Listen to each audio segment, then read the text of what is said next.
Welcome to another episode of On the Range. I'm pretty excited this morning because we're going to take a look at something I've wanted for over 2 years now, and it's an early birthday gift that my sister gave me. And yeah, I think she thinks I'm not going to make it to my birthday, but at any rate, I'm happy to get it. We're going to take a look at that, but before we do, let's take a look at what it goes with. The SIG P220 out on the range.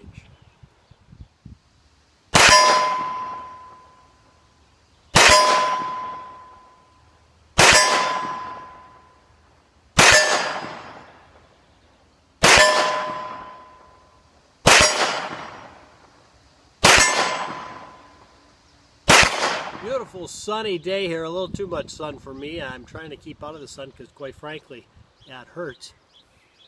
I've got on this brand new horsehide Kramer leather holster, which we'll take a look at the holster without the firearm shortly, but I want to show you how it looks on me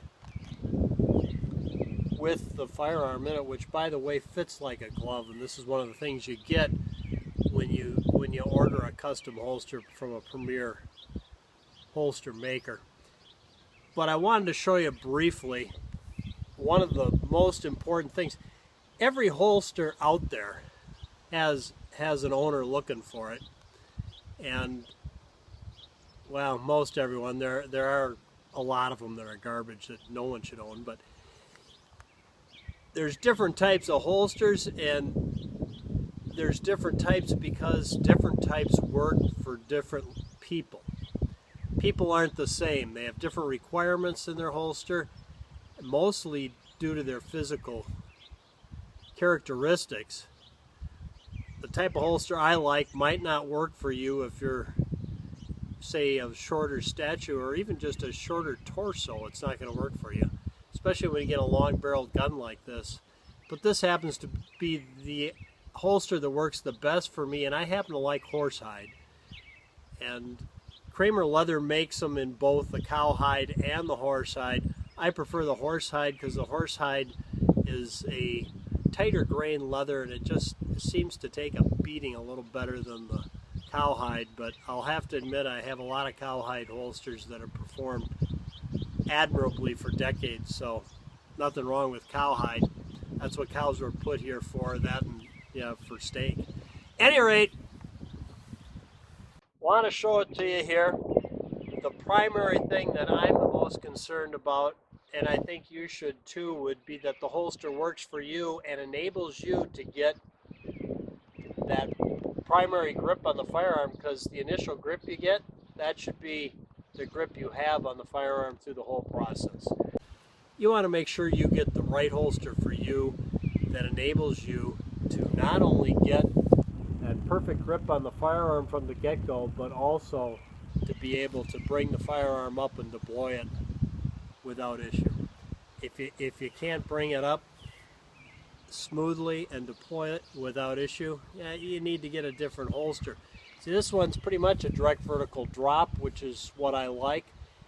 You may need a forward canted holster due to the fact that your torso is shorter than Mr. Holster's, and maybe you're not able to get that 5-inch barrel out of that holster in a smooth, easy manner. There you go. I just want to talk about that briefly. Let's go inside so I can get out of the sun, and we'll take a look at this holster. Well, here we are back in the shop with this beautiful, and it is beautiful, doesn't it look great? Kramer leather vertical scabbard. And look at the maker's stamp they put on there with a horse head. This one happens to be in horsehide. They make them either in cowhide or horsehide, your choice. Horsehide's a little more expensive. This holster runs around $150 shipped. It's an expensive holster on the high end of things, but you don't always get what you pay for, but in this case, you get more than what you pay for.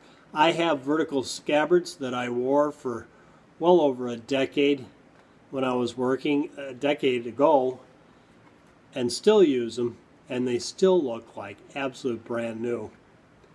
I've never been disappointed in anything that's come from Kramer.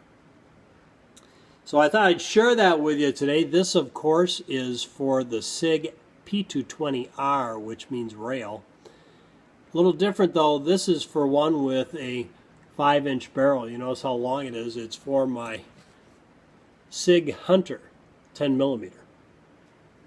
And it just fits beautifully, as I expected it to. It slid right in without question, nicely molded to the firearm with great retention. And of course, along with the great retention from the molding, being so tight to the gun. The way this holster is, it kind of cinches up when you cinch your belt and puts a little pressure on it and gives you extra retention. The horsehide here is stiff as a board, which a good holster should be. It should be molded and shaped to the firearm and be good hard leather that'll stay that way and isn't flabby. That way it's going to be held tight against you when you cinch it up with your belt. Absolutely a fantastic, fantastic holster. One of the finest holsters made today. The Kramer vertical scabbard in horsehide. Thought I'd share that with you. Thanks for tuning in this morning, guys. I'll leave you a little footage of the shooting range down there before we leave.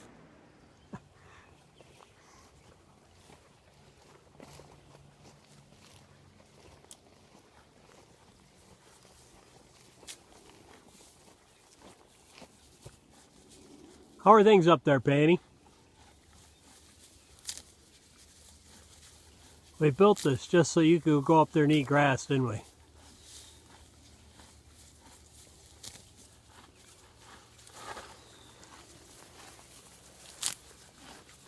Is that right?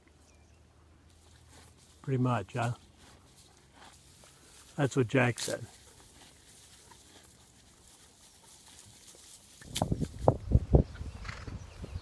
I didn't get in the shot. You'll look great. Come on.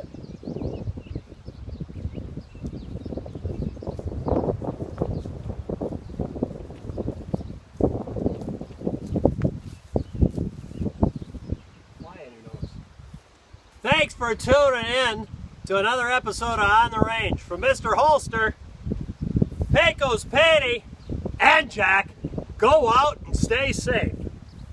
You like that one? Huh? Is that all right? Was it good? Was it good? Huh?